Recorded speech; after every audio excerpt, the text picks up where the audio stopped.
113వ కీర్తన.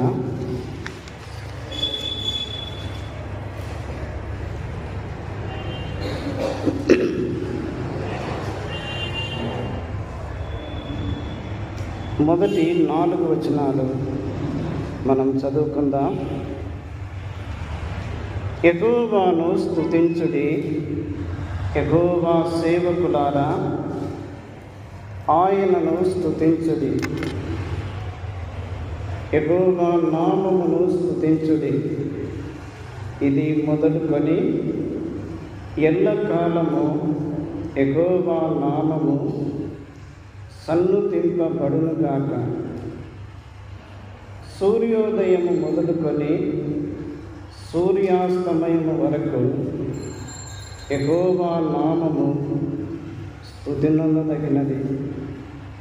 యెహోవా అన్యజనులందరి ఎదుట మహోన్నతుడు, ఆయన మహిమ ఆకాశ విశాలమున వ్యాపించి ఉన్నది. 5వ వచనము. ఉన్నతమందు ఆసీనుడై ఉన్న మన దేవుడైన యెహోవాను పోలియున్న వాడెవడు? ప్రభువునందు ప్రియులారా, ఈ ఉదయకాలము మనము ప్రభువును జ్ఞాపకం చేసుకోవడానికి, ప్రభువును స్తుతించడానికి మనము చేరి వచ్చి ఉండగా దేవుని గ్రంథములో నుండి 113వ కీర్తన మొదటి 5 వచనాలు మనము చదువుకున్నాము. ఈ 5 వచనాలలో ప్రారంభములో మనకు కనిపిస్తుంది ఏమని? యెహోవాను స్తుతించుడి, యెహోవా నామమును స్తుతించుడి, యెహోవా నామము సన్నుతింపబడునుగాక. భక్తుడు దేవుని స్తుతించాలి అని, దేవుని సన్నుతించాలి అని, దేవుని కీర్తించాలి అని, దేవుని ఘనపరచాలి అని జ్ఞాపకము చేస్తూ ఉన్నాడు. మాత్రమే కాకుండా దేవుని నామము ఎంత విలువైనదో, దేవుని నామము ఎంత శ్రేష్టమైనదో జ్ఞాపకము చేస్తున్నాడు. యెహోవా నామము స్తుతి నొంద తగినది. సూర్యోదయం మొదలుకొని సూర్యాస్తమయము వరకు ఆయన నామము స్తుతి నొంద తగినది. అంటే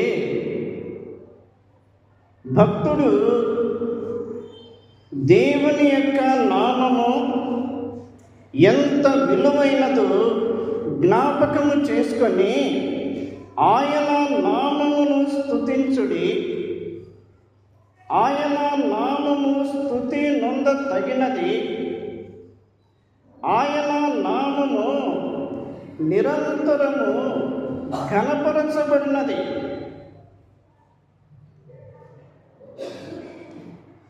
దేవుని నామము శ్రేష్టమైన నామము. ఈ నామమే భూలోకములోనికి రాకమునుపు పరలోకములో ఉన్న నామము, మహిమలో ఉన్న నామము, తండ్రి యొక్క సన్నిధిలో ఉన్న నామము, తండ్రి యొక్క సహవాసములో ఉన్న నామము,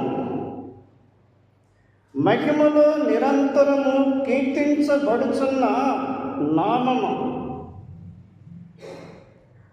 భూలోకమంతటికి పైగా ఉన్నతమైన నామము. ఈ నామమే ఏ మనుషులను సమీపింపరాని తేజస్సులో ఉన్న నామము. 4 జీవులేమి, 24 పెద్దలేమి, కోట్ల కొలది దూతలు ఈ నామము పరిశుద్ధమైన పరిశుద్ధుడు పరిశుద్ధుడు పరిశుద్ధుడు అని కీర్తించబడుచున్న నామము. ఎంత శ్రేష్టమైన నామము!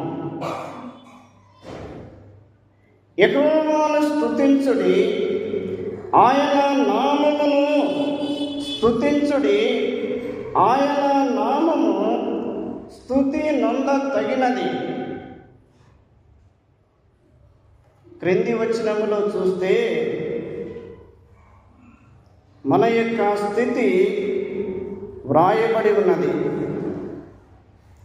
8వ వచనములో ఆయన నేల నుండి దరిద్రులను, పెంట కుప్పల మీద నుండి బీదలను,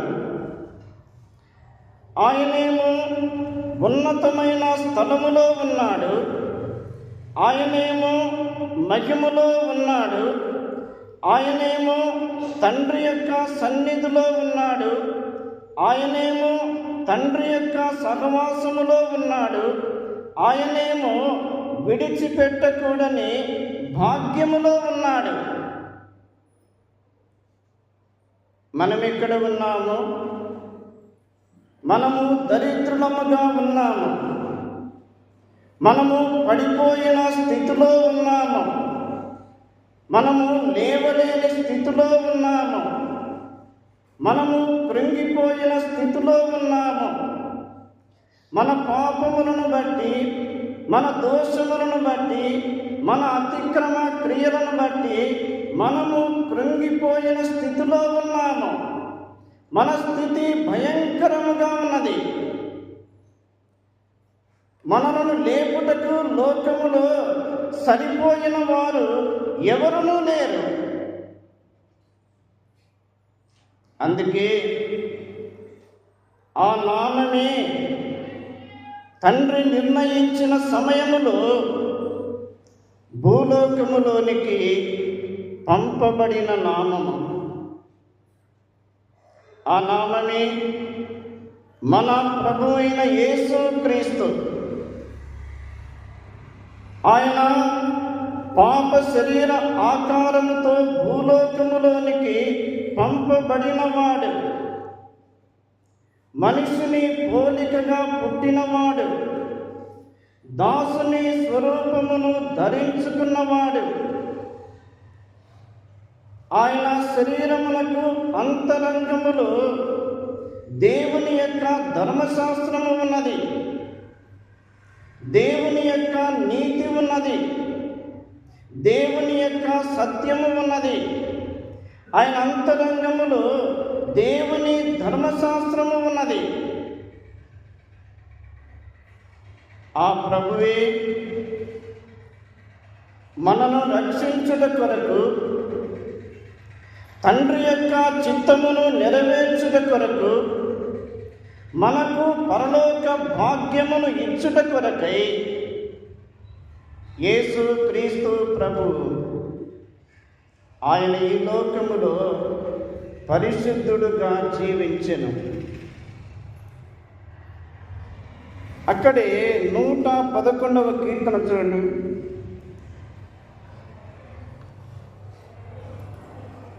111వ కీర్తన 9వ వచనములో, ఆయన తన ప్రజలకు విమోచనము కలుగచేయువాడు, తన నిబంధన ఆయన నిత్యముగా ఉండ నిర్ణయించువాడు, ఆయన నామము పరిశుద్ధమైనది, పూజింపదగినది. కాబట్టి పాపులమైన మనలను పరిశుద్ధులుగా చేయుట కొరకై యేసు క్రీస్తు ప్రభు లోకానికి పంపబడెను. ఆయన శరీరమందు ఏ లోపము లేనివాడు కదా. హెబ్రీ పత్రిక 7:26లో పవిత్రుడు, నిర్దోషి, నిష్కల్మషుడు, పాపులలో చేరక ప్రత్యేకముగా ఉన్నవాడు, ఆకాశ మండలము కంటే మిక్కిలి హెచ్చైన ఇట్టి గొప్ప ప్రధాన యాజకుడు, సరిపోయినవాడు, తగినవాడు, మన పాపములను తీసివేయుట కొరకై మనలను దేవుని ఉగ్రత నుండి తప్పించుటకు, మనకు పరలోక రాజ్యమును ఇచ్చుటకు ఆ ప్రియ ప్రభు సరిపోయినవాడు కాబట్టి మన కొరకై యేసు క్రీస్తు ప్రభు కలువరి శిలువలో బలిగా అర్పించబడెను. ఆయన ప్రేమ ఎంత గొప్పది. 2 కొరింథీ 8:9లో వ్రాయబడినట్లు, మీరు మన ప్రభు అయిన యేసు క్రీస్తు కృపను ఎరుగుదురు కదా. ఆయన ధనవంతుడై ఉండి దరిద్రులమైన మనలను ధనవంతులుగా చేయుట కొరకై ధనవంతుడే మన నిమిత్తము దరిద్రుడాయను. ధనవంతుడు, శ్రీమంతుడు, ఉన్నతమైన స్థితిలో ఉన్న ఆయన దరిద్రులమైన మనలను ధనవంతులు చేయుట కొరకై ధనవంతుడైన యేసు ప్రభు మన నిమిత్తమై దరిద్రుడాయను. ఫిలిప్పీ 2:6లో వ్రాయబడి ఉంది, ఆయన రిక్తుడాయను. రిక్తుడు అంటే ఏమీ లేనివాడు. యేసు క్రీస్తు ప్రభు మన స్థానములో నిలిచి మన కొరకై బలియాయను. తన శరీరమందు మన పాపములకు రావలసిన శిక్షను భరించెను. మన అతిక్రమ క్రియలను బట్టి నలుగగొట్టబడెను. మన దోషములను బట్టి గాయపరచబడెను. తన శరీరములో నుండి అమూల్యమైన రక్తమును చిందించెను. మన కొరకై ప్రాణం పెట్టెను. చనిపోయి సమాధి చేయబడి లేఖనముల ప్రకారము 3వ దినమున మృతులలో నుండి లేపబడిన యేసు క్రీస్తు ప్రభువులో నుండి మనకు ఆత్మ సంబంధమైన ఆశీర్వాదములు అనుగ్రహించబడెను. ఈ ఉదయకాలము దేవుని ప్రేమను మనము తలపోసుకుందాము. దేవుని కృపను మనము తలపోసుకుందాము. పడిపోయిన స్థితిలో నుండి మనలను లేవనెత్తిన ప్రభు, నిత్య నరకాగ్నికి పాత్రులమైన మనలను రక్షించిన ప్రభు, పాపపు స్థితిలో ఉన్న మనలను తన రక్తము ద్వారా పరిశుద్ధులుగా చేసిన ప్రభువును, ఆయన ఎక్కడ ఉన్నాడు అదే స్థలములో, అదే స్థానములో, అదే సహవాసములో మనలను కూర్చుండబెట్టిన ప్రభువును ఈ ఉదయకాలం మనము జ్ఞాపకం చేసుకోవాలి. అందుకే ఆయన నామము పరలోకమునందేమి భూలోకమందేమి ఆయన నామము పరిశుద్ధమైనది, ఆయన నామము పూజింపదగినది, ఆయన నామము ఎల్లకాలము సన్నుతింపబడేది.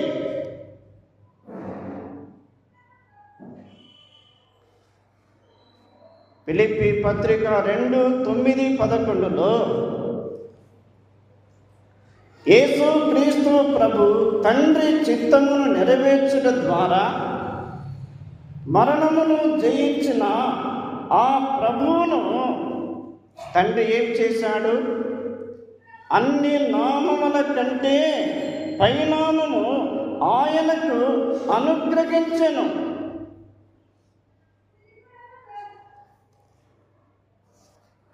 తొంభై 97వ కీర్తన చూడండి.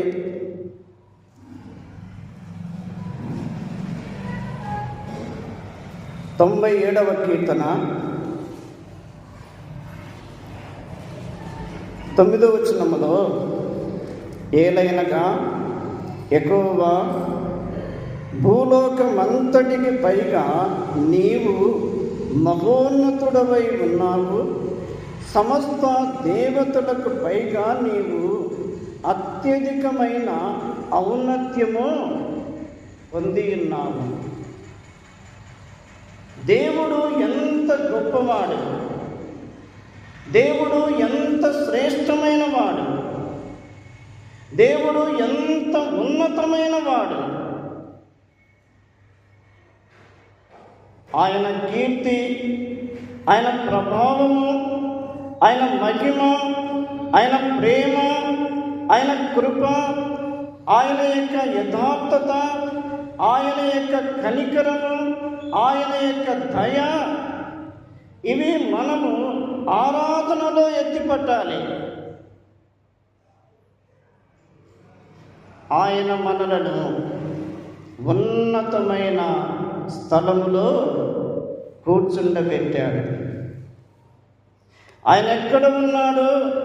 మనకు అదే స్థలం ఇచ్చాడు, అదే సహవాసం ఇచ్చాడు, అదే మహిమను ఇచ్చాడు. అట్టి ప్రభువును ఈ ఉదయకాలం మనము జ్ఞాపకం చేసుకోవాలి. 113వ కీర్తనలో